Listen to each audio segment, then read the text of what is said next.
Diet ਸਾਡੀ defective ਹੈ। ਦੂਜਾ ਕਾਰਨ ਇਹ ਹੈ ਕਿ ਜਿਹੜੇ ਸਾਡਾ ਫੈਟ ਇਨਟੇਕ ਹੈ ਉਹ ਵੱਧ ਗਿਆ ਜੀ, ਸੈਚੂਰੇਟਡ ਫੈਟ ਇਨਟੇਕ ਵੱਧ ਗਿਆ। ਔਰ ਤੀਸਰਾ ਬੜਾ ਇੰਪੋਰਟੈਂਟ ਕਾਰਨ ਹੈ ਉਹ ਟਰਾਂਸ ਫੈਟਸ ਨੂੰ ਕਰਦੇ ਸੀ। ਜਿਹੜਾ ਅਸੀਂ ਆਇਲ ਨੂੰ ਦੁਬਾਰਾ ਬਾਇਲ ਕਰਦੇ ਹਾਂ ਉਹ ਟਰਾਂਸ ਫੈਟਸ ਪ੍ਰੋਡਿਊਸ ਕਰਦਾ ਹੈ।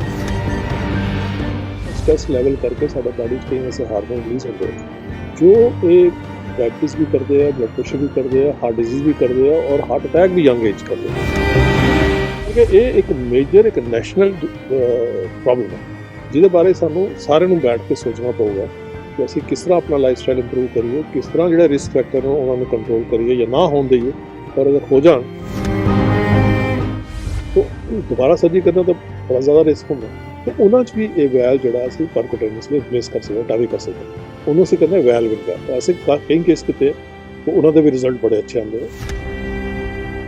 ਦੁਨੀਆ ਭਰ 'ਚ ਟਰਾਂਸ ਫੈਟ 'ਤੇ ਬੜੀ ਰਿਸਰਚ ਹੋਈ। ਉਹਨਾਂ ਨੇ ਕਿਹਾ ਕਿ ਟਰਾਂਸ ਫੈਟ ਸਾਡੇ ਖਾਣੇ 'ਚ 1% ਤੋਂ ਘੱਟ ਹੋਣਾ ਚਾਹੀਏ। ਕਈ ਸਟੇਟਸ ਨੇ ऐसा किया या कई कंट्री ने ऐसा किया कि होना ही नहीं चाहिए। स्कैंडिनेवियन कंट्रीज़ ने किया, कुछ स्टेट्स ने US ने किया कि होना ही नहीं चाहिए। ਸਾਡੇ ਇੱਥੇ ਕੋਈ ਕੰਟਰੋਲ ਹੀ ਨਹੀਂ ਹੋਇਆ। ਚੰਡੀਗੜ੍ਹ ਵਿੱਚ ਸ਼ੂਗਰ ਅਤੇ ਹਾਈ ਬਲੱਡ ਪ੍ਰੈਸ਼ਰ ਜਾਂ ਲੋ ਬਲੱਡ ਪ੍ਰੈਸ਼ਰ ਦੇ ਜਿਹੜੇ ਪੇਸ਼ੈਂਟ ਹੈ ਉਹ ਲਗਾਤਾਰ ਵੱਧ ਰਹੇ ਨੇ। ਇਹ ਦੱਸਿਆ ਜਾ ਰਿਹਾ ਵੀ ਇਹ ਦੋਨੋਂ ਬਿਮਾਰੀਆਂ ਦੇ ਨਾਲ ਚੰਡੀਗੜ੍ਹ ਦੀ 50% ਜਿਹੜੀ ਜਨਸੰਖਿਆ ਉਹ ਪੀੜਿਤ ਹੈ।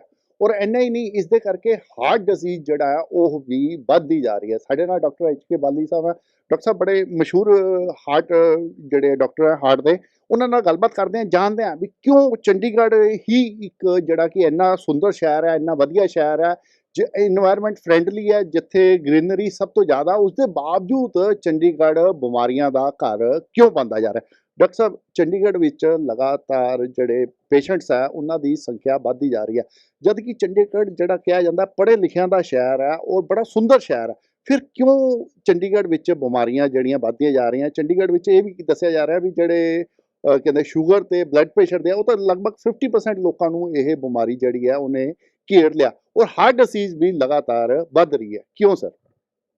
वो पहले मैं कहूँगा कि इंडिया में ही हार्ट डिजीज़ बढ़ रही है जी, और इंडिया च अर्बन एरिया ज़्यादा बढ़ रही है और मैट्रोपोलिटन सिटीज़ काफ़ी ज़्यादा बढ़ रही हैं। चंडीगढ़ एक बड़ा इंपॉर्टेंट जगह है जिथे ब्लड प्रेशर भी ज़्यादा है तो डायबिटीज़ भी ज़्यादा है। अगर असीं समझा कि 40 साल के उपर उम्र में देखांगे तो कम से कम 40% लोगों को ब्लड प्रेशर की बीमारी है। और नवी स्टडी जी तुसीं मैंशन कर रहे थे कि 20% लोगों को डायबिटीज़ की शिकायत, ये बड़ा चिंता का कारण है। और मैंने लगता है कि साढ़े जो पॉलिसी मेकरस है और जोड़े स्ट्रैटेजिस्ट है उन्होंने इहदा बड़ा देखना पेगा कि कारण है। बट इंपॉर्टेंट कारण जोड़े असीं समझते हैं, एक तो है कि लाइफ स्टाइल साडा खराब हो गया। लाइफ स्टाइल इंपॉर्टेंट है कि साडी डाइट जी है वो दिक्कत है।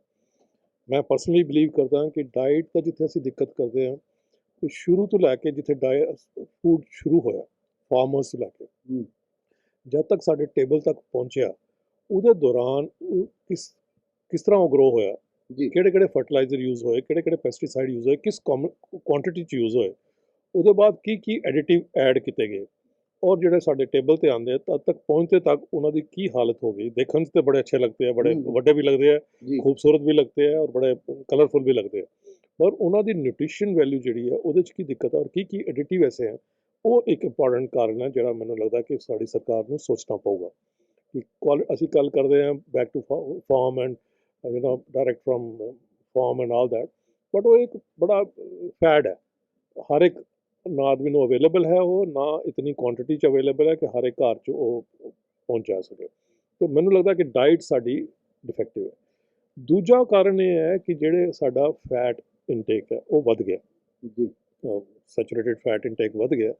और तीसरा बड़ा इंपॉर्टेंट कारण है वो ट्रांस फैट्स ਨੂੰ ਕਹਿੰਦੇ ਸੀ। ਜਿਹੜਾ ਅਸੀਂ ਆਇਲ ਨੂੰ ਦੁਬਾਰਾ ਬਾਇਲ ਕਰਦੇ ਹਾਂ ਉਹ ट्रांस फैट्स प्रोड्यूस करता है और ट्रांस फैट्स रेस्टोरेंट्स भी बड़े यूज़ होंगे है, बाकी मार्केट भी बड़े अवेलेबल है, कोई साढ़े कंट्रोल नहीं है। अगर तुम बाहर की कंट्री जाओगे तो कोई भी फूड अगर जिथे भी अवेलेबल है तो उत्थे क्वांटिटी मैंशन होती है कि ये ट्रांस फैट्स है कि नहीं है, कितनी मकदार है। साढ़े इत्थे कोई ऐसी दिक्कत नहीं, ऐसी कोई रिक्वायरमेंट नहीं है।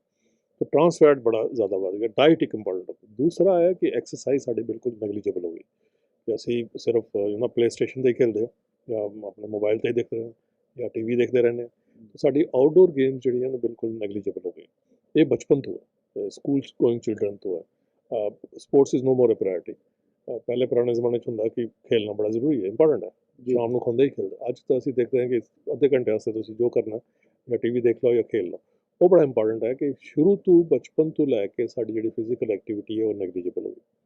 ਤੀਸਰਾ ਹੈ ਕਿ ਸਟ੍ਰੈਸ ਲੈਵਲ ਸਾਡਾ ਵੱਧ ਗਿਆ। ਸਟ੍ਰੈਸ ਲੈਵਲ ਜਿਹੜਾ ਉਹ ਬਚਪਨ ਤੋਂ ਵੱਧ ਰਿਹਾ।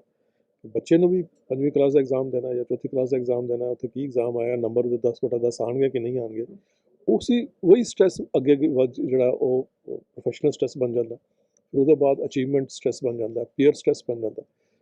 ਉਸ ਕਰਕੇ ਜਿਹੜਾ ਸਟ੍ਰੈਸ ਲੈਵਲ ਕਰਕੇ ਸਾਡੇ ਬਾਡੀ 'ਚ ਕਈ ਐਸੇ ਹਾਰਮੋਨ ਰਿਲੀਜ਼ ਹੁੰਦੇ ਆ ਜੋ ਇਹ ਡਾਇਬਟੀਜ਼ ਵੀ ਕਰਦੇ ਆ, ਬਲੱਡ ਪ੍ਰੈਸ਼ਰ ਵੀ ਕਰਦੇ ਆ, ਹਾਰਟ ਡਿਜ਼ੀਜ਼ ਵੀ ਕਰਦੇ ਆ ਔਰ ਹਾਰਟ ਅਟੈਕ ਵੀ ਯੰਗ ਏਜ ਕਰਦੇ ਆ। ਤਾਂ ਇਹ 3 ਇੰਪੋਰਟੈਂਟ ਕਾਰਨ ਹੈ। ਚੌਥਾ, ਜਿਸ ਤਰ੍ਹਾਂ ਤੁਸੀਂ ਕਿਹਾ ਕਿ ਬਲੱਡ ਪ੍ਰੈਸ਼ਰ ਹੋ ਗਿਆ, ਡਾਇਬਟੀਜ਼ ਹੋ ਗਿਆ, ਉਹ ਸਟ੍ਰੈਸ ਔਰ ਲਾਈਫਸਟਾਈਲ ਕਰਕੇ ਡਾਇਬਟੀਜ਼ ਹੋਇਆ ਔਰ ਹਾਈਪਰਟੈਂਸ਼ਨ ਹੋਇਆ, ਉन्हीं करके आगे हार्ट की बीमारियां भी हो गई, बिकॉज बड़े इंपॉर्टेंट रिस्क फैक्टर है diabetes, high blood pressure, cholesterol, obesity, smoking fortunately थोड़ी घट हो रही है साडी कंट्री, बट ये इंपॉर्टेंट कारण है दिल की बीमारी होने दे। तो ये असी समझते हैं कि चंडीगढ़ विच भी ये एक इंपॉर्टेंट इशू होगा जिस करके ये इन्ना असी देख रहे हैं। तो ये बारे सानू सोचना पऊगा, ये बड़ा एक alarm, this is red alarm. Doctor ਸਾਹਿਬ, ਹੁਣ ਤਾਂ ਇਹ ਦੇਖਿਆ ਵੀ ਹਾਰਟ ਡਿਜ਼ੀਜ਼ ਜਿਹੜਾ ਬੱਚਿਆਂ ਤੱਕ ਨੂੰ ਹਾਰਟ ਅਟੈਕ ਜਿਹੜਾ ਆ ਰਿਹਾ ਬੱਚਿਆਂ ਤੱਕ, ਮਤਲਬ ਜਦ ਕਿ ਬੱਚੇ ਬੜੀ ਛੋਟੀ ਉਮਰ ਦੇ ਬੱਚਿਆਂ 'ਚ ਵੀ ਹਾਰਟ ਡਿਜ਼ੀਜ਼ ਦੇਖੀ ਜਾ ਰਹੀ। ਦੂਜੀ ਜੀ, ਅਸੀਂ ਸਮਝਦੇ ਹਾਂ ਕਿ ਪਹਿਲੇ ਦੇਖਦੇ ਸੀ ਵੈਸਟ ਹੀ ਦੇਖੋ ਤੁਸੀਂ 60 ਸਾਲ ਦੇ ਉੱਪਰ ਹਾਰਟ ਅਟੈਕ ਦੀ ਬਿਮਾਰੀ ਜਾਂ ਉਹਨਾਂ ਨੂੰ ਐਂਜੀਓਪਲਾਸਟੀ ਦੀ ਜ਼ਰੂਰਤ ਪੈਂਦੀ 70 ਸਾਲ ਦੇ ਉੱਪਰ। ਅਸੀਂ ਪਹਿਲੇ ਦੇਖਿਆ ਕਿ ਪਹਿਲੇ 50 ਸਾਲ ਤੋਂ ਹੋਇਆ, ਫਿਰ 40 ਸਾਲ ਦੇਖਿਆ, ਹੁਣ ਅਸੀਂ 30 ਸਾਲ ਤੋਂ ਔਰ ਕਈ 28-30 ਸਾਲ ਦੇ ਬੱਚਿਆਂ ਨੂੰ ਵੀ ਦੇਖਿਆ ਸੀ ਜਿਨ੍ਹਾਂ ਨੂੰ ਪਹਿਲੀ ਪ੍ਰੈਜੈਂਟੇਸ਼ਨ ਜਿਹੜੀ ਹਾਰਟ ਅਟੈਕ ਦੀ। ਔਰ ਜਿਹੜੀ ਪਹਿਲੀ ਪ੍ਰੈਜੈਂਟੇਸ਼ਨ ਹਾਰਟ ਅਟੈਕ ਹੁੰਦੀ ਹੈ ਜਾਂ ਐਕਿਊਟ ਕੋਰਨਰੀ ਸਿੰਡਰੋਮ ਹੈ, ਤਾਂ ਉਹਦੀ ਕੰਪਲੀਕੇਸ਼ਨ ਵੀ ਜ਼ਿਆਦਾ ਆਉਂਦੀ। ਇੱਕ sudden cardiac death important complication ਹੈ ਔਰ ਉਹਨਾਂ ਦਾ ਹਾਰਟ ਮਸਲ ਜ਼ਿਆਦਾ ਡੈਮੇਜ ਹੁੰਦਾ, ਰਿਕਵਰੀ ਥੋੜੀ ਸਲੋ ਹੁੰਦੀ ਹੈ ਔਰ ਲੌਂਗ ਟਰਮ में भी ਕੰਪਲੀਕੇਸ਼ਨ ਰਹਿੰਦੀ ਹੈ। तो क्योंकि पहले उन्होंने हार्ट बीमारी कोई नहीं होती, तो इस करके उन्होंने दिक्कत भी ज़्यादा आती और अपने प्राइम ऑफ लाइफ च होंगे, बोथ पर्सनल लाइफ तो प्रोफेशनल लाइफ भी। इस करके ये एक मेजर एक नैशनल प्रॉब्लम है जिहदे बारे सानू सारे नूं बैठ के सोचना पऊगा कि असी किस तरह अपना लाइफ स्टाइल इंप्रूव करिए, किस तरह जिहड़े रिस्क फैक्टर ने उन्होंने कंट्रोल करिए या ना होने दईए, और अगर हो जान तो उन्हें जल्दी असी कंट्रोल करिए लाइफ स्टाइल मॉडिफिकेशन नाल और मैडिसन नाल। आजकल कई ऐसी मैडिसन भी आ गई हैं ਜਿਹੜੀਆਂ ਬੜੀ ਸੇਫਲੀ ਲਿੱਤੀਆਂ ਜਾ ਸਕਦੀਆਂ। ਔਰ ਇਹ ਜਾਣਨ ਦੀ ਜ਼ਰੂਰਤ ਹੈ ਕਿ ਬਲੱਡ ਪ੍ਰੈਸ਼ਰ ਡਾਇਬਟੀਜ਼ ਜੋ ਹੈ ਉਹਦੇ ਵਿੱਚ ਦਵਾਈਆਂ ਅਸੀਂ ਲੈਂਦੇ ਹਾਂ ਤਾਂ ਕਿ ਲੌਂਗ ਟਰਮ ਕੰਪਲੀਕੇਸ਼ਨ ਨਾ ਹੋ। ਤਾਂ ਇਹ ਇੰਪੋਰਟੈਂਟ ਹੈ ਅਸੀਂ ਉਹ ਦਵਾਈਆਂ ਲਈਏ ਜਿਹੜੇ ਲੌਂਗ ਟਰਮ ਕੰਪਲੀਕੇਸ਼ਨ ਰੋਕਦੇ ਹਨ, ਜਿਹਦੇ ਕੋਈ ਸਾਈਡ ਇਫੈਕਟ ਬੜੇ ਘੱਟ ਹੈ, ਤਾਂ ਕਿ ਕੰਪਲਾਇੰਸ ਬੈਟਰ ਰਹੇ, ਵਾਂਸ ਡੇ ਲਈ ਜਾਣ ਔਰ ਅਫੋਰਡੇਬਲ ਹੋ। ਇਹ ਸਾਰੀ ਚੀਜ਼ਾਂ ਕਰਕੇ ਅਸੀਂ ਉਹ ਦਵਾਈਆਂ ਲੈ ਪਾਵਾਂਗੇ। ਔਰ ਲਾਈਫ ਸਟਾਈਲ ਦਾ ਤਾਂ ਕੋਈ ਦੇयर इज नो ਕੰਪਰੋਮਾਈਜ਼ ਕਿ ਅਗਰ ਕਿਸੇ ਨੂੰ ਬਿਮਾਰੀ ਨਹੀਂ ਹੈ ਉਹਨਾਂ ਨੂੰ ਵੀ ਲਾਈਫ ਸਟਾਈਲ ਇੰਪਰੂਵ ਕਰਨ ਦੀ ਜ਼ਰੂਰਤ ਹੈ। ਕਿਸੇ ਨੂੰ ਰਿਸਕ ਫੈਕਟਰ ਹੈਗੇ ਉਹਨਾਂ ਨੂੰ ਵੀ ਲਾਈਫ ਸਟਾਈਲ ਇੰਪਰੂਵ ਕਰਨ ਦੀ ਜ਼ਰੂਰਤ ਹੈ। ਕਿਸੇ ਨੂੰ ਹਾਰਟ ਅਟੈਕ ਹੋ ਗਿਆ ਉਹਨੂੰ ਵੀ ਲਾਈਫ ਸਟਾਈਲ ਇੰਪਰੂਵ ਕਰਨ ਦੀ ਜ਼ਰੂਰਤ ਹੈ। ਕਿਸੇ ਦਾ ਹਾਰਟ ਮਸਲ ਕਮਜ਼ੋਰ ਹੋ ਗਿਆ ਉਹਨੂੰ ਵੀ ਲਾਈਫ ਸਟਾਈਲ ਇੰਪਰੂਵ ਕਰਨ ਦੀ ਜ਼ਰੂਰਤ ਹੈ। ਸੋ ਲਾਈਫ ਸਟਾਈਲ ਇੰਪਰੂਵ ਕਰਨ ਦੇ ਤਾਂ ਕੋਈ ਆਲਟਰਨੇਟਿਵ ਨਹੀਂ ਹੈ। ਦਵਾਈਆਂ, ਐਂਜੀਓਪਲਾਸਟੀ ਜਾਂ ਵੈਲ ਰਿਪਲੇਸਮੈਂਟ ਇਹ ਐਡੀਸ਼ਨਲ ਹੈਗੇ, ਇਹ ਰਿਪਲੇਸ ਨਹੀਂ ਕਰ ਸਕਦੇ। They will never be able to control the heart disease in our population. But ਅਗਰ ਅੱਜ ਅਸੀਂ ਐਮਰਜੈਂਸੀ ਡਿਕਲੇਅਰ ਕਰਾਂਗੇ ਤਾਂ ਅਗਲੇ 8-10 ਸਾਲਾਂ ਤੱਕ ਇਹਦਾ ਇੰਪੈਕਟ ਆਉਣਾ ਸ਼ੁਰੂ ਹੋਊਗਾ। ਡਾਕਟਰ ਸਾਹਿਬ, ਪਹਿਲੇ ਨਾ ਸਾਡੀ ਓਪਨ ਹਾਰਟ ਸਰਜਰੀਜ਼ ਅਸੀਂ ਕਰਦੇ ਹੁੰਦੇ ਸੀ ਔਰ ਬੜਾ ਲੰਬਾ ਪ੍ਰੋਸੈਸ ਸੀਗਾ ਔਰ ਕੋਸਟਲੀ ਵੀ ਸੀਗਾ, ਅਤੇ ਮਰੀਜ਼ ਨੂੰ ਕਈ ਦਿਨ ਤੱਕ ਮਤਲਬ ਕਿ ਠੀਕ ਹੋਣ 'ਚ ਵੀ ਕਈ ਦਿਨ ਲੱਗਦੇ ਸੀ। ਕੀ ਅਸੀਂ ਉਸ 'ਚ ਵੀ ਕੋਈ ਤਰੱਕੀ ਕੀਤੀ ਹੈ? ਬਿਲਕੁਲ, ਸਰਜਰੀ ਨੇ ਵੀ ਕਾਫੀ ਪ੍ਰੋਗਰੈਸ ਕੀਤੀ ਹੈ। ਸਰਜਰੀ ਵੀ ਕਈ ਤੋਂ ਬੀਟਿੰਗ ਹਾਰਟ ਸਰਜਰੀ ਹੋ ਜਾਂਦੀ ਜੀ। ਬੀਟਿੰਗ ਹਾਰਟ ਸਰਜਰੀ ਦਾ ਮਤਲਬ ਕਿ ਸਾਨੂੰ ਹਾਰਟ ਲੰਗ ਮਸ਼ੀਨ ਤਾਂ ਨਹੀਂ ਪਾਉਣਾ ਪੈਂਦਾ ਜੀ। ਸਪੈਸ਼ਲੀ ਬਾਈਪਾਸ ਸਰਜਰੀ ਜਿਹੜੀ ਹੈ ਉਹ ਬੀਟਿੰਗ ਹਾਰਟ 'ਤੇ ਵੀ ਹੋ ਜਾਂਦੀ ਹੈ। ਤਾਂ ਇਸ ਕਰਕੇ ਉਹ ਵੀ ਬੈਟਰ ਹੋਈ ਹੈ। ਸਾਡਾ ਜਿਹੜਾ ਸਰਜੀਕਲ ਟੈਕਨੀਕ ਹੈ ਉਹ ਵੀ ਇੰਪਰੂਵ ਹੋਇਆ। ਪਹਿਲੇ ਜ਼ਿਆਦਾ ਜਿਹੜਾ ਬਾਈਪਾਸ ਕਰਦੇ ਸੀ ਲੈਗਸ ਤੋਂ ਵੇਨ ਉਠਾ ਕੇ ਕਰਦੇ ਸੀ, ਹੁਣ ਆਰਟੀਰੀਅਲ ਗ੍ਰਾਫਟਿੰਗ ਕੀਤੀ ਜਾ ਸਕਦੀ, ਉਹਦੇ ਲੌਂਗ ਟਰਮ ਰਿਜ਼ਲਟ ਅੱਛੇ ਹੁੰਦੇ। ਜਿਹੜਾ ਮਾਇਓਕਾਰਡੀਅਮ ਨੂੰ ਪ੍ਰੀਜ਼ਰਵ ਕਰਦੇ ਹਾਂ ਅਸੀਂ ਸਰਜਰੀ ਦੇ ਦੌਰਾਨ, ਉਹ ਟੈਕਨੀਕ ਬੈਟਰ ਹੋ ਗਏ। ਤਾਂ ਇਸ ਕਰਕੇ ਸਰਜਰੀ ਦਾ ਟੈਕਨੀਕ ਵੀ ਇੰਪਰੂਵ ਹੋਇਆ, ਉਹਦੇ ਆਊਟਕਮ ਵੀ ਇੰਪਰੂਵ ਹੋਇਆ, ਲੌਂਗ ਟਰਮ ਵੀ ਇੰਪਰੂਵਮੈਂਟ ਹੋਇਆ। ਮਿਨੀਮਲੀ ਇਨਵੇਸਿਵ ਸਰਜਰੀ ਵੀ ਆ ਗਈ ਹੈ ਜਿਹੜੀ ਕੀਤੀ ਜਾ ਸਕਦੀ। ਕਈ ਵਾਰੀ ਵੈਲਵ ਵੀ ਮਿਨੀਮਲ ਸਰਜਰੀ ਨਾਲ ਰਿਪਲੇਸ ਕੀਤੇ ਜਾ ਸਕਦੇ। ਬਟ ਜ਼ਿਆਦਾ ਪ੍ਰੋਗਰੈਸ ਜਿਹੜੀ ਉਹ ਇੰਟਰਵੈਂਸ਼ਨ ਕਾਰਡੀਓਲੋਜੀ 'ਚ ਹੋਈ। ਇੰਟਰਵੈਂਸ਼ਨ ਕਾਰਡੀਓਲੋਜੀ ਦਾ ਮਤਲਬ ਹੈ ਕਿ ਅਸੀਂ ਗ੍ਰਾਈਨ ਤੋਂ ਕਰਨਾ ਜਾਂ ਰੇਡੀਅਲ ਆਰਟਰੀ ਤੋਂ ਕਰਨਾ, ਉੱਥੋਂ ਜਾ ਕੇ ਅਸੀਂ ਜਾਂ ਤਾਂ ਨਾੜੀਆਂ ਵੀ ਖੁੱਲ੍ਹਦਾ ਹੀ ਸੀ ਪਹਿਲੇ, ਹੁਣ ਉਹਨੂੰ ਵੈਲ ਨੂੰ ਵੀ ਰਿਪਲੇਸ ਕੀਤਾ ਜਾ ਸਕਦਾ। ਜਿਹੜਾ ਆਲਰੇਡੀ ਪਾਇਆ, ਜਿਹੜਾ ਵੈਲ ਪੇਸ਼ੈਂਟ ਦਾ ਹੈ ਬਿਮਾਰ ਹੋ ਗਿਆ, ਡਿਜ਼ੀਜ਼ ਹੋ ਗਿਆ ਜੀ, ਔਰ ਸੁੱਕੜ ਗਿਆ, ਜੀ, ਉਹਨੂੰ ਅਸੀਂ ਗ੍ਰੋਇਨ ਤੋਂ ਜਾ ਕੇ ਉਹਦੇ ਅੰਦਰ ਇੱਕ ਨਵਾਂ ਵੈਲ ਪਾ ਦਈਏ, ਜੀ ਜਿਹੜਾ ਉਸ ਸੁੱਕੜੇ ਦੇ ਵੈਲ ਨੂੰ ਬਿਲਕੁਲ ਅੱਛੀ ਤਰ੍ਹਾਂ ਨਾਲ ਨਵਾਂ ਵਾਲ ਕੰਮ ਕਰਨਾ ਸ਼ੁਰੂ ਕਰ ਦੇ। ਜੀ ਇਹਨੂੰ ਅਸੀਂ ਕਹਿੰਦੇ ਟ੍ਰਾਂਸਕੁਟੇਨਸ ਏਓਰਟਿਕ ਵੈਲ ਰਿਪਲੇਸਮੈਂਟ, ਟੈਵੀ ਕਹਿੰਦੇ। ਇਹ ਪ੍ਰੋਸੀਜਰ ਜਿਹੜਾ ਹੈ ਇਹ ਬੜਾ ਐਕਸਪਰਟੀਜ਼ ਵੀ ਆ ਗਿਆ, ਡਿਵਾਈਸ ਵੀ ਅੱਛੀ ਹੋ ਗਈ, ਜਿਹੜਾ ਅਸੀਂ ਵੈਲ ਪਾਉਂਦੇ ਹਾਂ ਉਹ ਵੀ ਬੈਟਰ ਹੋ ਗਿਆ, ਜਿਸ ਤਰੀਕੇ ਨਾਲ ਪਾਉਂਦੇ ਹਾਂ ਉਹ ਵੀ ਬੈਟਰ ਹੋ ਗਿਆ। ਤੇ ਗ੍ਰੋਇਨ ਤੋਂ ਵੀ ਜਿਹੜਾ ਪਾਉਂਦੇ ਆ ਉਹਦੇ ਪਹਿਲੇ ਸਾਨੂੰ ਆਰਟਰੀ ਖੋਲ੍ਹਣੀ ਪੈਂਦੀ ਸੀ, ਸਰਜੀਕਲੀ ਖੋਲ੍ਹਣੀ ਪੈਂਦੀ ਸੀ, ਉਹਨੂੰ ਬੰਦ ਵੀ ਉਹਨੂੰ ਸਰਜੀਕਲੀ ਕਰਨਾ। ਅੱਜ ਕੱਲ੍ਹ ਐਸੇ ਸਟਿਚ ਆ ਗਏ ਆ ਜਿਹੜੇ ਅਸੀਂ ਪਹਿਲੇ ਲਾ ਦਿੰਦੇ ਹਾਂ ਪ੍ਰੋਸੀਜਰ ਕਰਨ ਦੇ ਪਹਿਲੇ, ਤੋਂ ਜਦੋਂ ਉਹਨੂੰ ਖਤਮ ਹੋ ਜਾਂਦਾ ਪ੍ਰੋਸੀਜਰ ਤੋਂ ਉਹਨੂੰ ਸਟਿਚ ਨੂੰ ਬੰਦ ਕਰ ਦਿੰਦੇ, ਤਾਂ ਸਰਜਰੀ ਦੀ ਲੋਕਲ ਸਾਈਡ 'ਤੇ ਵੀ ਜ਼ਰੂਰਤ ਨਹੀਂ ਪੈਂਦੀ। ਸੋ ਸਾਰਾ ਪ੍ਰੋਸੀਜਰ ਜਿਹੜਾ ਸਕਿਨ ਟੂ ਸਕਿਨ ਉਹ ਪਰਕੂਟੇਨਿਸ ਹੋ ਗਿਆ, ਨਾਨ ਸਰਜੀਕਲ ਹੋ ਗਿਆ। ਪੇਸ਼ੈਂਟ ਨੂੰ ਬੇਹੋਸ਼ ਨਹੀਂ ਕਰਨਾ ਪੈਂਦਾ, ਪੇਸ਼ੈਂਟ ਅਵੇਕ ਹੁੰਦਾ, ਮਾਈਲਡ ਜਾਂ ਐਨਰਜੀ ਦੇ ਦਿੰਦੇ, ਕੋਈ ਐਸਾ ਟ੍ਰਾਂਸਿਸ ਹੋਵੇ ਇਕੋਕਾਰਡੀਓਗ੍ਰਾਫੀ ਵਗੈਰਾ ਦੀ ਜ਼ਰੂਰਤ ਨਹੀਂ ਪੈਂਦੀ। ਤੇ ਇਸ ਕਰਕੇ ਰਿਕਵਰੀ ਬੜੀ ਫਾਸਟ ਹੈ, ਔਰ ਰਿਕਵਰੀ ਪ੍ਰੋਸੀਜਰ 1.5-2 ਘੰਟੇ ਦਾ, ਰਿਕਵਰੀ 2 ਦਿਨ 'ਚ patient is up and about, ਚੱਲ ਫਿਰ ਸਕਦਾ, ਨਾਰਮਲ ਐਕਟੀਵਿਟੀ ਕਰ ਸਕਦਾ। ਤਾਂ ਇਸ ਵਾਸਤੇ ਅਗਰ ਕਿਸੇ ਨੂੰ ਬੜੀ ਕੋਮਾਰਬਿਡਿਟੀਜ਼ ਹੈਗੀਆਂ, ਕਿਸੇ ਨੂੰ ਲੰਗ ਦੀ ਬਿਮਾਰੀ ਹੈ, ਕਿਸੇ ਨੂੰ ਕੋਈ ਪਹਿਲੇ ਸਟ੍ਰੋਕ ਹੋਇਆ ਹੋਇਆ ਹੈ, ਕੋਈ ਹੈਮਾਟੋਲੋਜੀਕਲ ਐਬਨੋਰਮੈਲਿਟੀ ਹੈ ਜਾਂ ਹੋਰ ਕੋਈ ਦਿੱਕਤ ਹੈ, ਉਹਨਾਂ 'ਚ ਵੀ ਇਹ ਬਿਮਾਰੀ ਦਾ ਇਲਾਜ ਬੜੇ ਆਸਾਨੀ ਨਾਲ ਟਾਵਰ ਦੇ ਟੈਕਨੀਕ ਨਾਲ ਕੀਤਾ ਜਾ ਸਕਦਾ। ਕਈ ਐਸੇ ਪੇਸ਼ੈਂਟ ਜਿਨ੍ਹਾਂ ਦਾ ਪਹਿਲੇ ਵੈਲ ਰਿਪਲੇਸ ਹੋਇਆ ਹੋਇਆ, 10-15 ਸਾਲ ਪਹਿਲੇ ਹੋਇਆ ਹੈ, ਬਾਇਓਪ੍ਰੋਸਥੈਟਿਕ ਵੈਲ ਲੱਗਿਆ, ਉਹ 10-12 ਸਾਲ ਬਾਅਦ ਡੀਜਨਰੇਟ ਹੋਣਾ ਸ਼ੁਰੂ ਹੋ ਗਿਆ, ਉਹਨੂੰ ਦੁਬਾਰਾ ਰੁਕਾਵਟ ਆ ਗਈ, ਤਾਂ ਦੁਬਾਰਾ ਸਰਜਰੀ ਕਰਨਾ ਤਾਂ ਬੜਾ ਜ਼ਿਆਦਾ ਰਿਸਕ ਹੁੰਦਾ। ਤਾਂ ਉਹਨਾਂ 'ਚ ਵੀ ਇਹ ਵੈਲ ਜਿਹੜਾ ਅਸੀਂ ਪਰਕੂਟੇਨਿਸਲੀ ਰਿਪਲੇਸ ਕਰ ਸਕਦੇ, ਟਾਵੀ ਕਰ ਸਕਦੇ, ਉਹਨੂੰ ਅਸੀਂ ਕਹਿੰਦੇ ਵੈਲਵ ਇਨ ਵੈਲ। ਐਸੇ ਕਈ ਕੇਸ ਕੀਤੇ ਤਾਂ ਉਹਨਾਂ ਦੇ ਵੀ ਰਿਜ਼ਲਟ ਬੜੇ ਅੱਛੇ ਆਉਂਦੇ, as good or if not better than surgery. ਤਾਂ ਇਸ ਕਰਕੇ ਪ੍ਰੋਸੀਜਰ ਬੜਾ ਅੱਛਾ ਹੋ ਗਿਆ, ਐਕਸਪਰਟੀਜ਼ ਬੜਾ ਆ ਗਿਆ। तो इस रीजन ਸਾਨੂੰ ਕਾਫੀ ਐਕਸਪੀਰੀਅੰਸ ਹੋ ਗਿਆ ਇਹਨੂੰ ਕਰਦੇ ਹੋਏ, 2017 ਤੋਂ ਅਸੀਂ ਕਰ ਰਹੇ ਹਾਂ ਔਰ ਅੱਛੇ ਰਿਜ਼ਲਟ ਹੈ। ਐਲਡਰਲੀ ਲੋਕਾਂ 'ਚ ਵੀ ਕੀਤੇ, 94 ਈਅਰਸ 'ਚ ਵੀ ਕੀਤਾ, ਮਲਟੀਪਲ ਕੋਮਾਰਬਿਡਿਟੀਜ਼ ਕੀਤਾ, ਜਿਨ੍ਹਾਂ ਨੂੰ ਰੀਨਲ ਫੇਲੀਅਰ ਸੀਗਾ, ਡਾਇਲਿਸਿਸ ਤੇ ਰੈਗੂਲਰ ਡਾਇਲਿਸਿਸ ਤੇ ਗਏ, ਉਹਨਾਂ ਨੂੰ ਕਿਸੇ ਨੂੰ ਇੰਪਰੂਵ ਨਹੀਂ ਕਰ ਰਹੇ ਸੀਗੇ, ਉਹਨਾਂ 'ਚ ਵੀ ਇਹ ਪ੍ਰੋਸੀਜਰ ਬੜਾ ਸੇਫਲੀ ਕੀਤਾ ਗਿਆ, ਠੀਕ ਠਾਕ ਚੱਲ ਰਿਹਾ ਪੇਸ਼ੈਂਟ।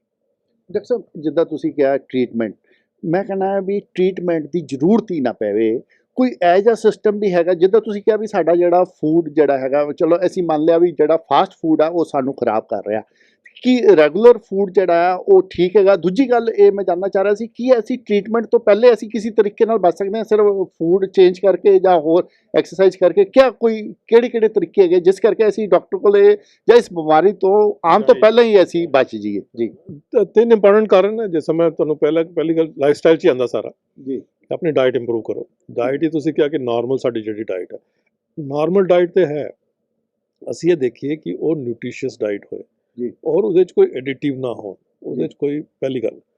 ਦੂਜੀ ਗੱਲ ਹੈ ਕਿ ਉਹਦੇ 'ਚ ਫੈਟ ਦਾ ਕੰਟੈਂਟ ਘੱਟ ਹੋਵੇ, ਜਿਹੜੇ ਸਟਾਰਚ ਹੋਵੇ ਉਹਨੂੰ ਘੱਟ ਹੋਣ, ਸਾਡਾ ਜਿਹੜਾ ਰੈਡ ਮੀਟ ਹੈ ਉਹ ਨਾ ਹੋਏ, ਓਕੇ ਔਰ ਜਿਹੜਾ ਅਸੀਂ ਸਮਝਦੇ ਹਾਂ ਟਰਾਂਸਫੈਟ, ਬੜਾ ਇੰਪੋਰਟੈਂਟ ਕੰਪੋਨੈਂਟ ਟਰਾਂਸਫੈਟ ਕਦ ਬੰਦਾ ਕਿ ਅਸੀਂ ਆਇਲ ਨੂੰ ਬਾਰ-ਬਾਰ ਹੀਟ ਕਰਦੇ।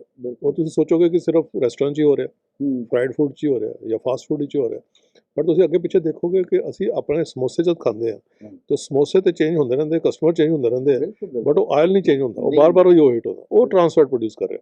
ਕਚੋਰੀ ਬਣ ਰਹੀ, ਉਹ ਕਿਸੇ ਬੜਾ ਪਪੂਲਰ ਜੁਆਇੰਟ ਹੈ ਜਿੱਥੇ ਸਾਰੇ ਬੰਦੇ ਜਾ ਕੇ ਕਚੋਰੀ ਖਾਂਦੇ, ਉਹ ਆਇਲ ਨਹੀਂ ਚੇਂਜ ਹੋ ਰਿਹਾ। ਘਰ ਵੀ ਅਸੀਂ ਬਣਾਉਂਦੇ ਹਾਂ ਤੇ ਕਈ ਵਾਰੀ ਆਇਲ ਚੇਂਜ ਨਹੀਂ ਹੁੰਦਾ, ਉਹ ਬੜਾ ਟਰਾਂਸਫੈਟ ਬੜਾ ਇੰਪੋਰਟੈਂਟ ਕੰਪੋਨੈਂਟ ਹੈ। ਦੁਨੀਆ ਭਰ 'ਚ ਟਰਾਂਸਫੈਟ ਤੇ ਬੜੀ ਰਿਸਰਚ ਹੋਈ, ਉਹਨਾਂ ਨੇ ਕਿਹਾ ਕਿ ਟਰਾਂਸਫੈਟ ਸਾਡੇ ਖਾਣੇ 'ਚ 1% ਤੋਂ ਘੱਟ ਹੋਣਾ चाहिए। कई स्टेट्स ने ऐसा किया या कई कंट्रीज ने ऐसा किया कि होना ही नहीं चाहिए, स्कैंडिनेवियन कंट्रीज़ ने किया, कुछ स्टेट्स इन यूएस ने किया कि होना ही नहीं चाहिए। साढ़े इत्थे कोई कंट्रोल ही नहीं होगा। मेरी सजेशन ये है कि सानू उस तरफ जाना चाहिए कि जो भी खाना होए ਉਹਦਾ ਸਾਨੂੰ ਕੁਆਂਟੀਟੀ ਤੇ ਪਤਾ ਹੋਏ, ਉਹਦੇ ਕਿਹੜੇ ਕੰਪੋਨੈਂਟ ਹੈ ਉਹ ਕਲੀਅਰਲੀ ਡਿਫਾਈਨਡ ਹੋ, ਤਾਂ ਕਿ ਬੰਦੇ ਨੂੰ ਪਤਾ ਲੱਗੇ ਕਿ ਮੈਂ ਕਿਸ ਕੁਆਂਟੀਟੀ 'ਚ ਖਾ ਰਿਹਾ, ਕੀ ਖਾ ਰਿਹਾ, ਤਾਂ ਕਿ ਉਹਨੂੰ ਪਤਾ ਹੋਏ ਕਿ ਮੈਂ ਆਪਣਾ ਖਿਆਲ ਰੱਖ ਸਕਦਾ। ਇਹ ਬੜਾ ਇੰਪੋਰਟੈਂਟ ਹੈ, ਜਿਹੜਾ ਸਾਨੂੰ ਇੱਕ ਲੈਜਿਸਲੇਸ਼ਨ ਕਰਕੇ ਲੈਣਾ ਪਏਗਾ ਕਿ ਕੋਈ ਵੀ ਫੂਡ ਆਈਟਮ ਜਿਹੜੀ ਹੈ ਬਿਨਾਂ ਇਹਦੇ ਕਿ ਉਹਦੇ ਵਿੱਚ ਕੀ ਹੈ, ਕੀ ਐਡੀਟਿਵ ਐਡ ਕੀਤਾ, ਕਿਸ ਮਿਕਦਾਰ 'ਚ ਕੀਤਾ, ਉਹ ਅਵੇਲੇਬਲ ਨਾ ਹੋ। ਇਹ ਇੰਪੋਰਟੈਂਟ ਗੱਲ ਖਾਣਾ ਦੇ ਬਾਅਦ। दूसरा एक्सरसाइज जी, एक्सरसाइज तो एक पार्ट ऑफ लाइफ होना चाहिए, बचपन तो शुरू करनी चाहिए, स्पोर्ट्स करना चाहिए, आउटडोर गेम्स खेलने चाहिए। और तीसरा स्ट्रेस लेवल, सानू शॉर्ट टर्म मीडियम टर्म तो लॉन्ग टर्म गोल रखना चाहिए। हर एक चीज़ बंदे ने मिल सकती है, पर टाइम तो मिलेगी, वो सानू प्रिपेयर करना चाहिए, सडनली नहीं मिल सकती। तो इस वास्ते असीं चाहते हैं कि हर एक चीज़ सानू कल ही मिल जाए, वो नहीं हो सकता। मटेरियलिस्टिक चीज़ां भी जो भी हैं उहदे वास्ते भी सानू रियलिस्टिक गोल रखना चाहिए, ਉਹਨਾਂ ਵਾਸਤੇ ਕੰਮ ਕਰਨਾ ਚਾਹੀਦਾ ਇਹਨੇ ਪਲਾਨਡ ਮੈਨਰ, ਉਸ ਕਰਕੇ ਸਟ੍ਰੈਸ ਲੈਵਲ ਘੱਟ ਹੋਇਆ। ਯੋਗਾ ਬੜਾ ਇੰਪੋਰਟੈਂਟ ਹੈ, ਅਸੀਂ ਕਾਫੀ ਇਹਦੇ ਬਾਰੇ ਦੇਖਿਆ ਕਿ ਯੋਗਾ ਦਾ ਪ੍ਰੋਟੈਕਟ ਕਰਨ 'ਚ ਹਾਰਟ ਨੂੰ, ਬਲੱਡ ਵੈਸਲ ਨੂੰ ਬੜਾ ਅੱਛਾ ਰੋਲ ਹੈ। ਡਾਇਬਟੀਜ਼ ਰਿਕਵਰ ਕਰਦਾ ਹੈ, ਬਲੱਡ ਪ੍ਰੈਸ਼ਰ ਘੱਟ ਕਰਦਾ ਹੈ, ਹਾਰਟ ਡਿਜ਼ੀਜ਼ ਘੱਟ ਕਰਦਾ ਹੈ, ਹਾਰਟ ਡਿਜ਼ੀਜ਼ ਨੂੰ ਸਟੇਬਲਾਈਜ਼ ਕਰਦਾ ਹੈ। तो योगा एक पार्ट ऑफ लाइफ बनाना चाहिए, सानू इनू रिलीजन की तरफ तो या पॉलिटिक्स की तरफ तो नहीं देखना चाहिए। क्लीयरली साइंटिफिक तरीके भी देखेंगे तो योगा का बड़ा positive effect. Thank you doctor ਸਾਹਿਬ। शुक्रिया। ਇਹ ਸੀਗੇ ਡਾਕਟਰ ਐਚ ਕੇ ਵਾਲੀ ਸਾਹਿਬ, ਜਿਨ੍ਹਾਂ ਦਾ ਕਹਿਣਾ ਹੈ ਕਿ ਆਪਾਂ ਜਦੀ ਆਪਣਾ ਲਾਈਫ ਸਟਾਈਲ ਚੇਂਜ ਕਰ ਲਈਏ ਤਾਂ ਨਾ ਸਿਰਫ ਸ਼ੂਗਰ, ਬਲੱਡ ਪ੍ਰੈਸ਼ਰ, ਬਲਕਿ ਹਾਰਟ ਡਿਜ਼ੀਜ਼ ਤੱਕ ਦੀਆਂ ਜਿਹੜੀਆਂ ਗੰਭੀਰ ਬਿਮਾਰੀਆਂ ਹੈਗੀਆਂ ਇਸ ਤੋਂ ਵੀ ਬਚਿਆ ਜਾ ਸਕਦਾ। ਡਾਕਟਰ ਸਾਹਿਬ ਨੇ ਕਿਹਾ ਇੱਕ ਜਿਹੜਾ ਮੇਨ ਜਿਹੜਾ ਕਾਰਨ ਹੈਗਾ ਉਹ ਹੈਗਾ ਤੇਲ, ਜਿਹੜਾ ਅਸੀਂ ਆਇਲ ਯੂਜ਼ ਕਰਦੇ ਹਾਂ, ਤਲੀਆਂ ਹੋਈਆਂ ਜਿਹੜੀਆਂ ਚੀਜ਼ਾਂ ਖਾਂਦੇ ਹਾਂ ਉਸ 'ਚ ਜਿਹੜਾ ਤੇਲ ਹੈਗਾ ਉਹ ਬਾਰ-ਬਾਰ ਜਿਹੜਾ ਮਤਲਬ ਕਿ ਯੂਜ਼ ਹੁੰਦਾ, ਇੱਕੋ ਹੀ ਤੇਲ ਬਾਰ-ਬਾਰ ਯੂਜ਼ ਹੁੰਦਾ, ਜੋ ਕਿ ਸਭ ਤੋਂ ਜ਼ਿਆਦਾ ਖਤਰਨਾਕ ਹੈਗਾ। ਉਹ ਜਿਹੜਾ ਆਇਲ ਹੈ ਉਹ ਆਏ ਵਾਰੀ ਚੇਂਜ ਹੋਣਾ ਚਾਹੀਦਾ, ਜੋ ਕਿ ਅਸੀਂ ਨਹੀਂ ਕਰਦੇ, ਜਿਸ ਕਰਕੇ ਹਾਰਟ ਡਿਜ਼ੀਜ਼ ਜਿਹੜੀਆਂ ਵੱਧ ਰਹੀਆਂ। ਦੂਜਾ ਉਹਨਾਂ ਨੇ ਕਿਹਾ ਵੀ ਐਕਸਰਸਾਈਜ਼ ਔਰ ਯੋਗਾ ਜਿਹੜੀ ਹੈ ਔਰ ਸੈਰ ਜਿਹੜੀ ਹੈ ਇਸ ਦੇ ਲਈ ਬੜੀ ਜ਼ਰੂਰੀ ਹੈ। ਆਪਣਾ ਲਾਈਫ ਸਟਾਈਲ ਚੇਂਜ ਕਰਨਾ ਬੜਾ ਜ਼ਰੂਰੀ ਹੈ। ਜਦ ਅਸੀਂ ਇਹ ਸਾਰੀਆਂ ਚੀਜ਼ਾਂ ਬਚਪਨ ਤੋਂ ਅਡੋਪਟ ਕਰ ਲਾਂਗੇ ਤਾਂ ਅਸੀਂ ਆਉਣ ਵਾਲੀਆਂ ਇਹ ਜਿਹੜੀਆਂ ਇਹ ਖਤਰਨਾਕ ਬਿਮਾਰੀਆਂ ਇਸ ਤੋਂ ਆਪਣਾ ਬਚਾਵ ਕਰ ਸਕਦੇ ਹਾਂ। ਮੈਂ ਦਿਨੇਸ਼ ਗੋਇਲ, ਕੈਮਰਾਮੈਨ ਸੁਮਿਤ ਦੇ ਨਾਲ ਦੈਨਿਕ ਸਵੇਰਾ ਟੀਵੀ ਲਈ ਚੰਡੀਗੜ੍ਹ ਤੋਂ।